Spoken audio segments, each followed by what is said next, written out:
Salam sejahtera semua pelajar.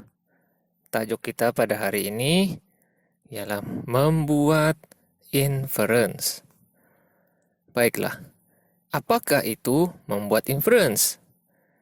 Membuat inference ialah kemahiran menyatakan kesimpulan awal yang munasabah untuk menerangkan sesuatu pemerhatian.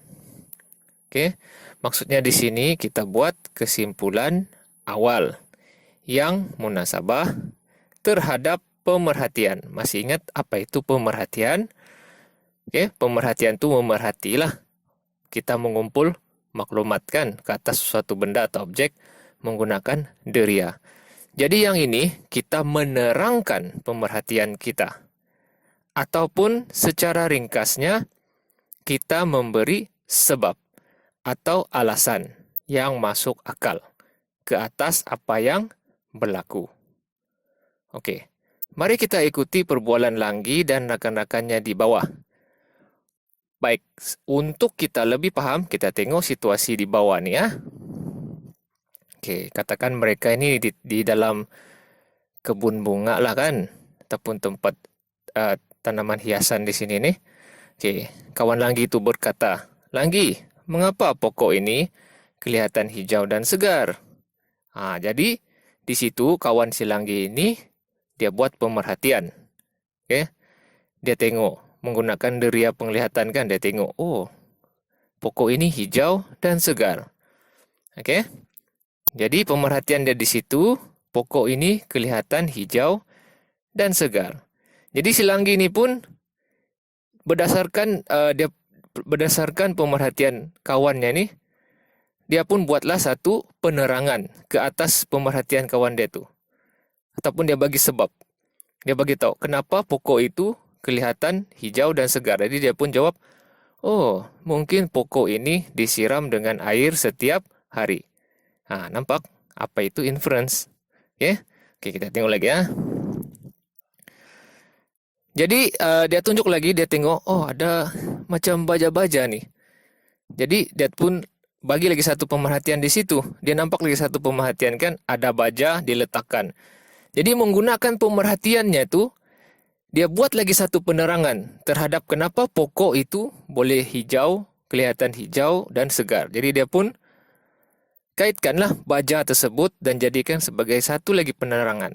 Mengapa pokok itu hijau dan segar. Jadi dia cakap, oh mungkin juga pokok ini telah diberi baja yang mencukupi. Jadi bila dia boleh bagi penerangan, bagi alasan ataupun dia bagi sebab kenapa sesuatu perkara itu terjadi, kalau dalam kes ini, situasi ini, kenapa pokok itu hijau dan segar, dia boleh bagi kenapa, maka dia sudah pun membuat inference. Ataupun perkataan lainnya, kesimpulan awal. Oke? Jadi dirumuskan di sini, jawapan kawan-kawan si Langgi itu dan jawapan si Langgi, mungkin pokok ini disiram dengan air setiap hari, dan mungkin juga pokok ini telah diberi baja yang mencukupi. Ialah contoh inference terhadap pemerhatian dalam situasi di atas. Oke? Boleh dapat? Oke, kita tengok lagi muka surat 9 pula. Oke. Kenapa daun? Oke, sama juga di tempat yang sama tapi berlainan orang sudahlah. Oke, jadi yang pakai tudung ni tanya, kenapa daun pokok ini pula berwarna kuning? Jadi dia nampakkan, dia buat lagi pemerhatian di situ. Oke. Pokok itu berwarna kuning kan? Oke, dia nampak sebab warnanya kuning. Lepas tu kawannya pula tengok, betul lah, pokok ini juga kelihatan layu. Bila dia nampak layu tu, sebenarnya dia buat pemerhatian. Dia memerhatilah tu. Dia dapat kumpul maklumat.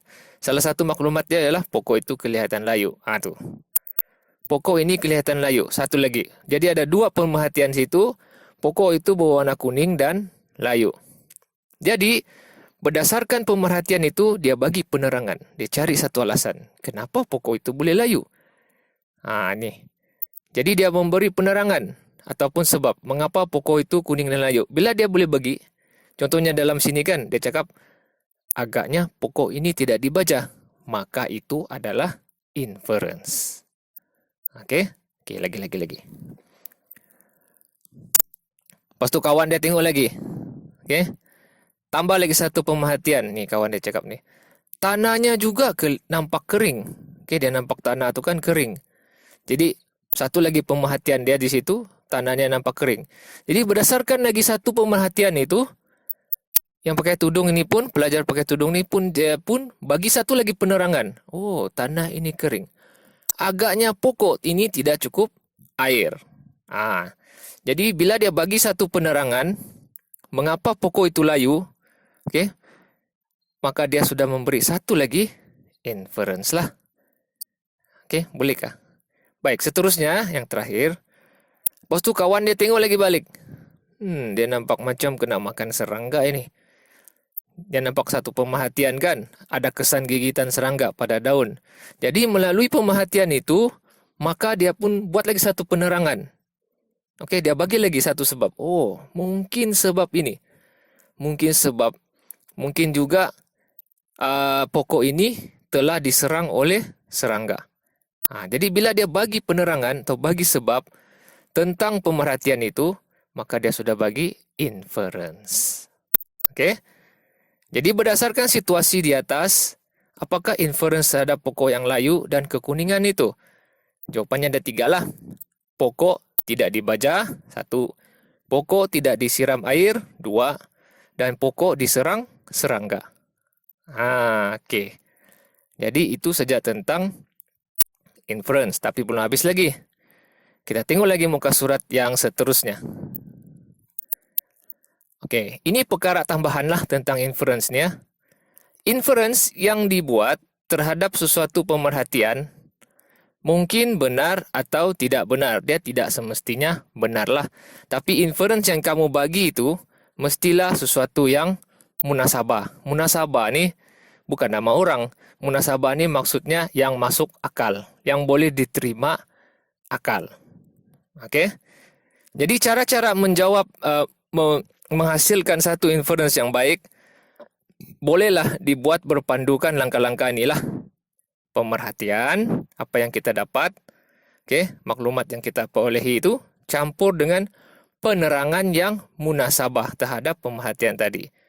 Dapatlah kita inference ataupun kesimpulan awal. Cuba kita praktikkan ini ya. Di aktiviti RIA ini, cerita bergambar ni kan. Kita sediakan bahan-bahan ini, kita ikut langkah-langkahnya. Kemudian, inilah contohnya cikgu dapat ni. Baik, yang pertama, katakan cikgu dapat satu gambar lah dari majalah. Gambar kerbau ni. Jadi pemerhatian dari situ, pemerhatiannya, kerbau itu marah. Jadi kita kena bagi satu penerangan. Kita kena jelaskan, kenapa kerbau tu marah rasa-rasanya. Jadi, apa inference dari situ yang sesuai ni? Kerbau itu marah kerana apa? Kerana biasanya kerbau ni dia akan jadi marah kalau ikutnya munasabah lah apabila dia diganggu oleh kerbau lain lah. Ataupun diganggu oleh manusia. Jadi kita letaklah situ kerana diganggu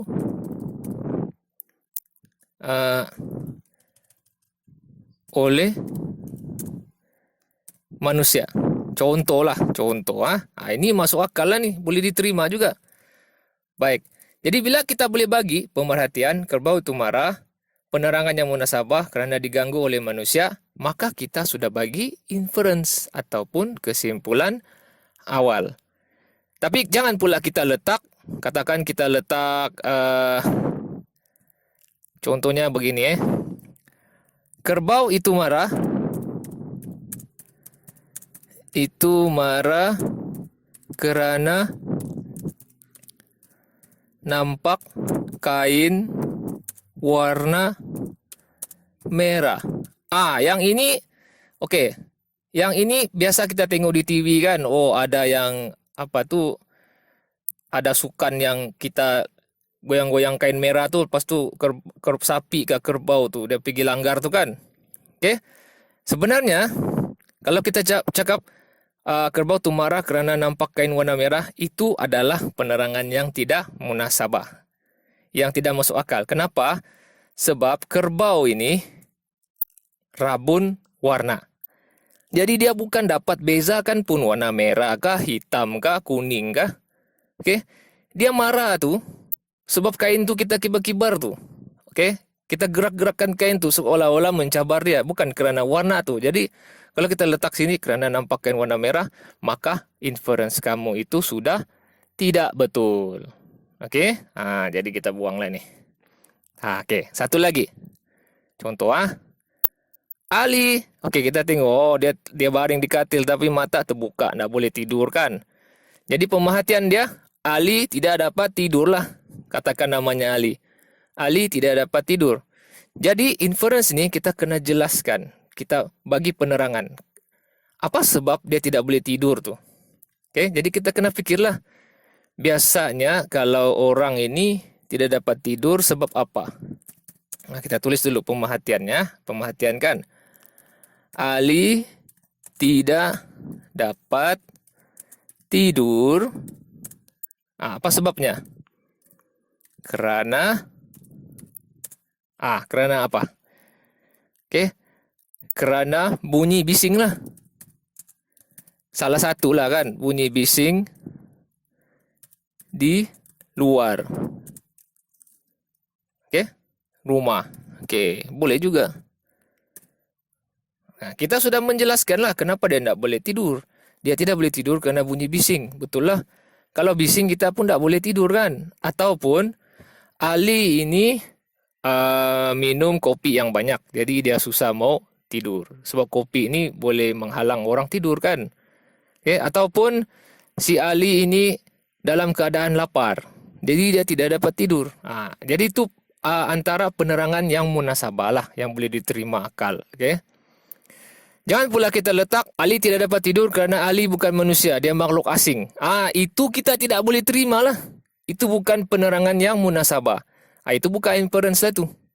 Okey, walaupun tadi kita belajar inference ini mungkin betul, mungkin tidak. Macam ni kan. Mungkin benar atau tidak, tapi biarpun dia tidak benar, kita kena letak inference yang munasabah, yang masuk akal lah. Jadi Ali tidak dapat tidur kerana bunyi bising di luar. Begitulah. Okey, jadi kita pun sudah selesai tajuk kita tentang inference ini. Okey, selamat belajar.